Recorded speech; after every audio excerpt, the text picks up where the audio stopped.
É um grupo de provedores, né, que sentiu a necessidade de ter uma entidade que representasse aquele interesse do provedor que estava praticamente começando a empreender no Brasil. Empreender no sentido de fazer as próprias redes, né, que na época nem era de fibra ótica, era rádio, né.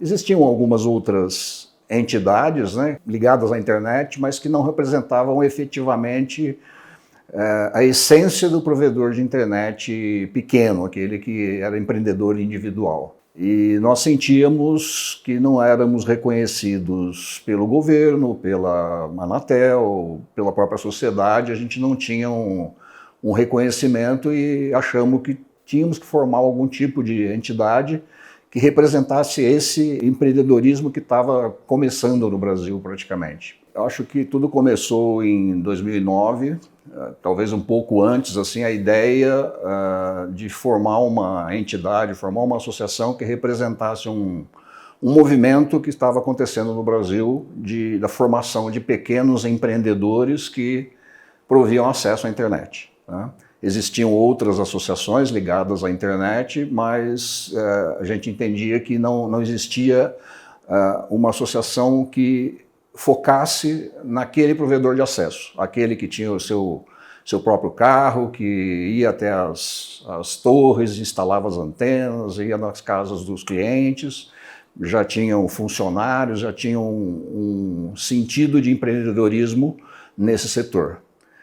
E nós não tínhamos um reconhecimento por parte da Anatel, não éramos conhecidos, na verdade, por parte da Anatel, né, que era a nossa agência reguladora, por parte de governo, Ministério de Comunicações e da própria sociedade, né? A própria sociedade tinha uma noção de que telecomunicações no mundo era feito só por grandes empresas e que não existiam pequenas empresas, né? E a gente achou a necessidade de ter uma entidade que representasse todo esse movimento que estava praticamente começando no Brasil.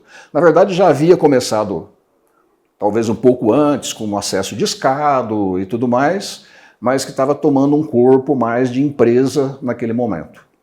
Eu acho que nós tínhamos claro que devíamos ter uma entidade que nos representasse, porque é diferente uma empresa ir até governo, Anatel, e uma entidade representando várias empresas. Então isso acho que era bem claro para a gente, que a gente precisava dessa entidade que representasse essas pessoas que não eram poucas, né? Talvez assim, a Brint começou com um grupo pequeno, mas a gente sabia que no Brasil existiam muitos empreendedores como nós que também tinham essa mesma necessidade. Na época a gente não tinha ainda WhatsApp, esse tipo de coisa, né? Então comunicávamos muito por e-mail e tínhamos listas de e-mail que no momento eram usadas para dúvidas técnicas, para dúvidas da própria regulação de internet, que trocávamos informações a respeito disso, então já nos conhecíamos, né? Já tínhamos assim, uma relação mesmo morando em estados diferentes, cidades diferentes, já tínhamos uma relação de cooperação bastante grande, geralmente através das listas de e-mail e de alguns encontros que a gente promovia de forma espontânea, sem nenhuma entidade patrocinando. Mas vamos fazer uma reunião em São Paulo ou no Rio de Janeiro e ajuntávamos para trocar experiências de trabalho. Um belo dia, isso foi numa reunião que nós fizemos no Rio de Janeiro, num hotel, e surgiu a ideia de se constituir uma empresa que fizesse frente a essa necessidade que a gente tinha, né? E naquele momento, eu não me lembro exatamente quantos, mas eram menos do que 15 pessoas, umas 12 pessoas, 12 a 15 pessoas que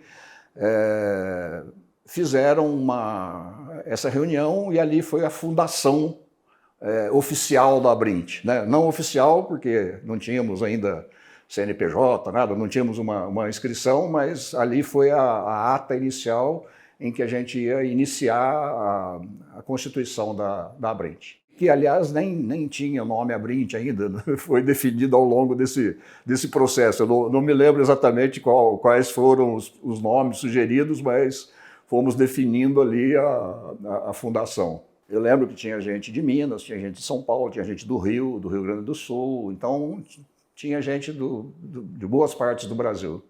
Eu fui o primeiro presidente, né, e fiquei por 4 anos, né? Depois nós fomos fazendo um processo de aperfeiçoamento do estatuto, né? Criamos um conselho, né?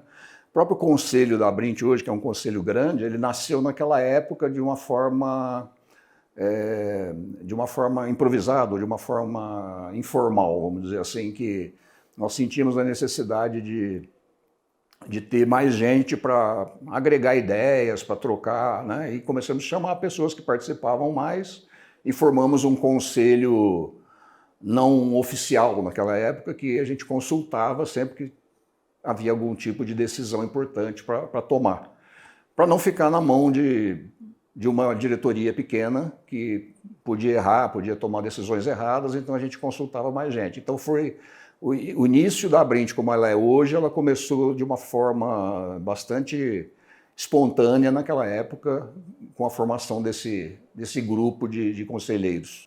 O primeiro evento foi um evento que nós resolvemos fazer em São Paulo para troca de experiências, vivíamos vários problemas esse problema de não ser reconhecido por Anatel, por muita gente que pensava que o pequeno provedor era um clandestino, era alguma coisa assim, porque na cabeça de muitas pessoas, telecomunicações tinha que ser feito por mega empresas e não existia esse perfil que hoje é tão comum no Brasil, né, de uma cidade ter um provedor local e tal. Isso não era uma coisa mundialmente existente, né? Ela surgiu com bastante força no Brasil.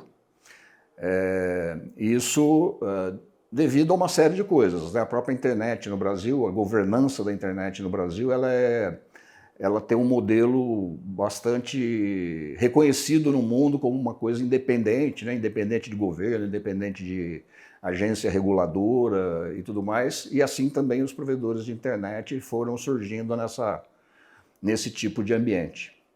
Foram muitas conquistas. Essa reunião, por exemplo, que nós fizemos em São Paulo, fizemos num hotel pequeno, né, porque esperávamos ali 30, 40 pessoas no máximo. Havíamos reservado uma sala e começou a chegar gente e a gente não tinha lugar onde pôr essas pessoas.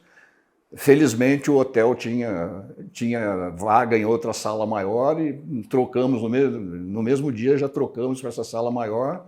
E ficou pequena também, mesmo a sala maior ficou pequena, mas conseguimos fazer a nossa reunião. E ali foi praticamente o início do evento da Abrint, né? Que nasceu de forma improvisada. A gente nunca imaginava que ia tomar o tamanho que tomou hoje. Eu acho assim que a gente queria uma entidade que representasse os interesses do provedor de internet independente. Eu acho que hoje nós temos exatamente isso. Eu acho que nós conseguimos exatamente isso. Com tudo que a Abrint faz hoje, mesmo que ela tem esse evento que talvez seja um dos maiores eventos do mundo no setor, isso é muito importante, mas ele ainda é secundário para a gente. O que mais importa para a gente é ter hoje a presença que nós temos nas instâncias de decisão, seja na agência reguladora, seja no Ministério das Comunicações, no próprio governo, no Congresso e tudo mais.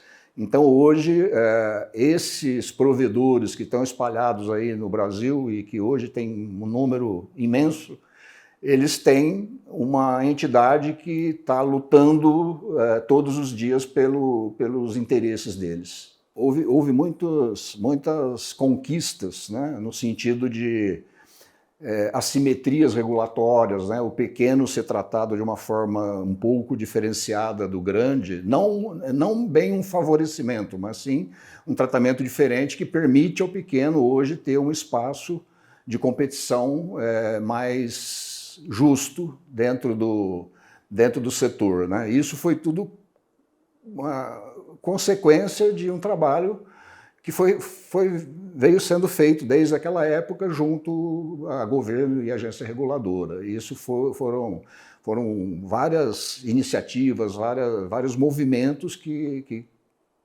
trouxeram esse reconhecimento hoje por parte da agência reguladora e governo da classe dos pequenos provedores ou dos provedores regionais, como a gente prefere dizer, para não dizer pequeno. Normalmente a gente fala provedor regional, né, que é um provedor que atua em uma região específica, né, e não é de alcance nacional.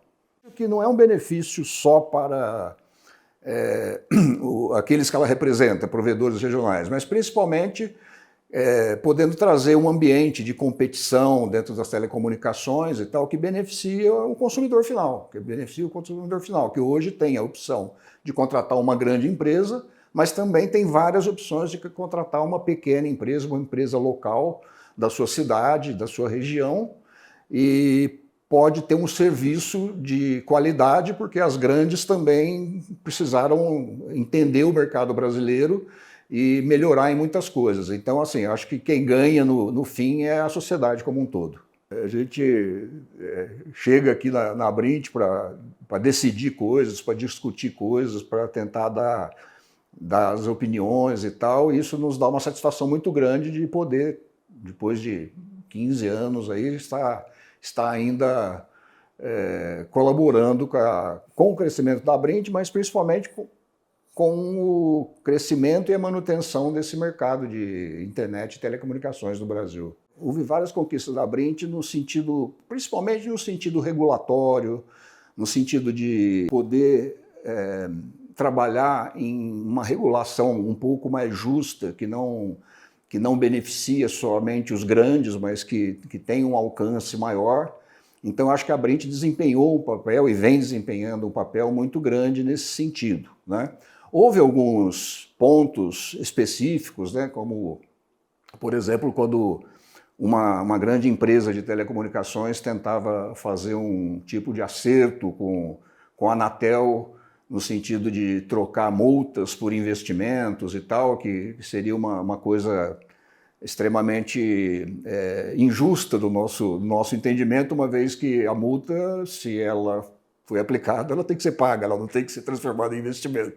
Investimento é outra coisa. E isso era uma coisa praticamente já conquistada, era uma coisa já conquistada por essa grande empresa, e a Abrint entrou fortemente nisso e conseguiu reverter, anulando várias decisões que haviam sido tomadas em favorecimento dessa condução, que aquilo lá seria uma porta aberta não só para essa empresa, mas também por outras que poderiam fazer uma prestação de serviço ruim, tomar multa e depois transformar aquela multa em investimento. Então, isso eu acho que foi uma mudança de foco que a gente conseguiu dar na Anatel, que a gente não iria aceitar esse tipo de condução de uma forma passiva, porque a gente não entendia justo. Talvez essa foi uma das principais mudanças de foco, mudança de paradigma que a gente conseguiu junto à agência reguladora. É uma satisfação assim, a gente fazer parte de um grupo que criou uma coisa importante, que não é importante só para quem ela representa, mas, como eu disse, também para a sociedade como um todo. Eu acho que a Abrint, de certa forma, ela mudou a história da internet no Brasil. E também no mundo, porque hoje a Abrint ela é uma referência também em outros países, né? Hoje nós temos uma interação com outras associações de outros países, e a Abrint, de certa forma, a gente sente que ela é reconhecida como uma inspiração para ações em outros países. Então, eu acho que a gente mudou a linha de condução no Brasil, mas também estamos mudando, talvez, no mundo, né? Principalmente aqui na América Latina, mas também em outras partes do mundo. Isso dá uma satisfação pessoal de ter sido um pequeno participante desse processo todo.